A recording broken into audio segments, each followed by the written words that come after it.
Pada saat tiba di Palestina, Dajjal sendiri tidak tahu kalau ajalnya sudah dekat. Maka dia pun akhirnya berdemo di sana, menganggap dia punya sebuah kerajaan sampai di daerah Palestina, tepatnya sekarang Israel. Direbut wilayah itu oleh Israel tanpa mereka sadari. Dalil-dalil wahyu menuntun mereka ke situ. Ada sebuah kota namanya kota Babulut. Di Israel itu kota itu ada. Saya pernah lihat cuplikannya. Termasuk kota yang diidolakan di dalam negeri Israel sendiri namanya Babulut. Subhanallah, hadis menyebutkan nama Babulut. Hadis Nabi SAW dari 1400 tahun yang lalu mengatakan nanti Dajjal akan berkumpul di sebuah wilayah namanya Babulut di Syam. Maksudnya di Palestina itu. Israel sekarang. Ada kota Babulut dan orang Yahudi sekarang lagi gencar membangun kota itu dan dianggap kota favoritnya Israel. Dajjal akan masuk ke sana dan berkurung diri.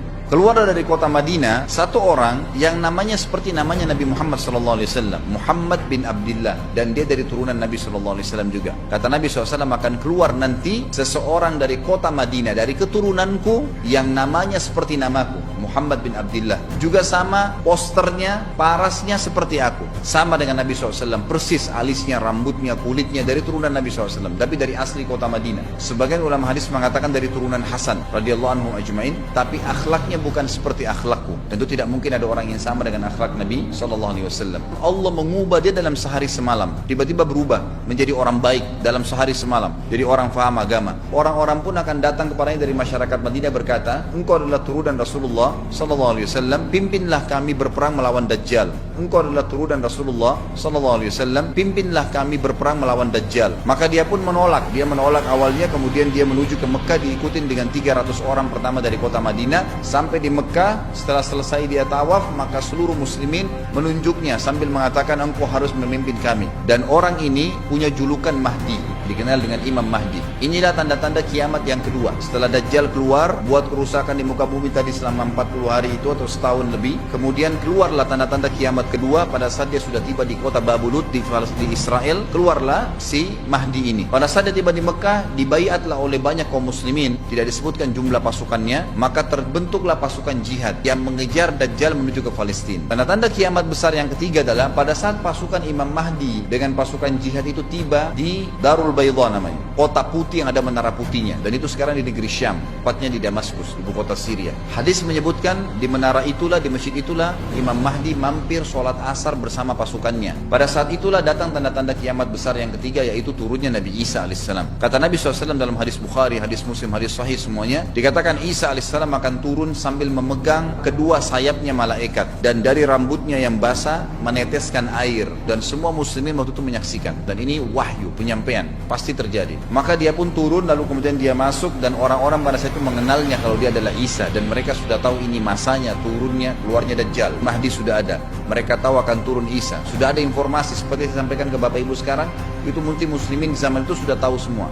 Maka Isa pun alaihissalam waktu itu dipersilakan oleh Mahdi untuk jadi imam, maka dia pun mengatakan tidak, imam dari kalangan kalian. Dan kata Nabi SAW, ini kemuliaan bagi umat ini karena Nabi sholat di belakang umat ini. Semestinya kalau ada Nabi, pasti Nabi jadi imam, tidak mungkin digantikan oleh manusia biasa. Tapi waktu itu Imam Mahdi menjadi imam dan Nabi Isa sholat di belakangnya. Perlu anda tahu juga hadis Nabi SAW yang sahih yang berbunyi, kalau Musa dan Isa hidup di zaman aku sudah diutus, niscaya keduanya akan jadi pengikutku. Jadi memang kena kebenaran agama ini dibawa oleh Nabi SAW.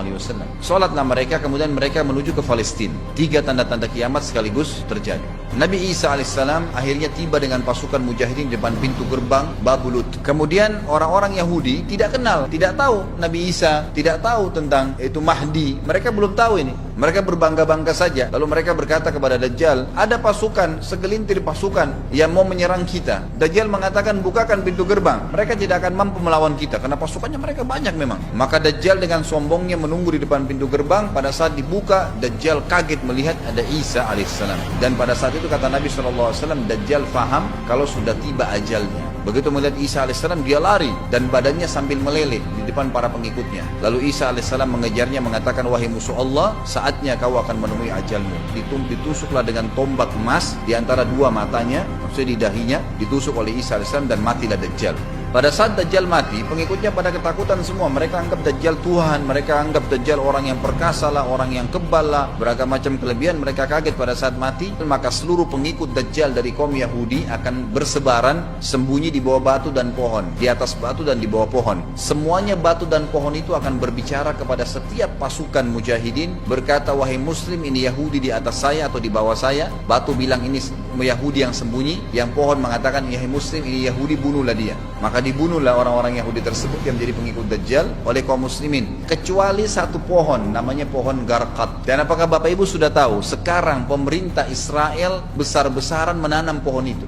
Satu dunia ini semuanya Islam. Hadis sahih, kata Nabi SAW, Islam akan masuk ke setiap rumah dengan kemuliaan atau terhina. Enggak ada lagi penolakan terhadap Islam. Itu hadis sahih. Maka Nabi Isa AS memimpin pada saat itu, disebutkan dalam hadis, 40 tahun dengan ketenangan menerapkan hukum Islam. Kata Nabi SAW, bagaimana awal umat ini bisa sesat sementara aku yang pimpin, dan bagaimana akhir umat ini bisa sesat sementara yang pimpin mereka Isa, dengan menjalankan hukum-hukumku. Dari Nabi Isa AS nanti menerapkan Al-Quran seperti yang kita lakukan, sholat, segala ini sudah selesai, dikerjakan semua. Dalam hadis lain dikatakan Isa alaihissalam akan menghancurkan semua salib, membunuh semua babi. Nggak ada seekor babi pun hidup di muka bumi pada saat itu, semua salib dihancurkan, dan yang menjadi tidak ada agama lain. Semua, Nasrani, Yahudi, Hindu, agama apa saja habis semuanya. Semuanya beriman kepada Allah subhanahu wa ta'ala dan menjadi muslim.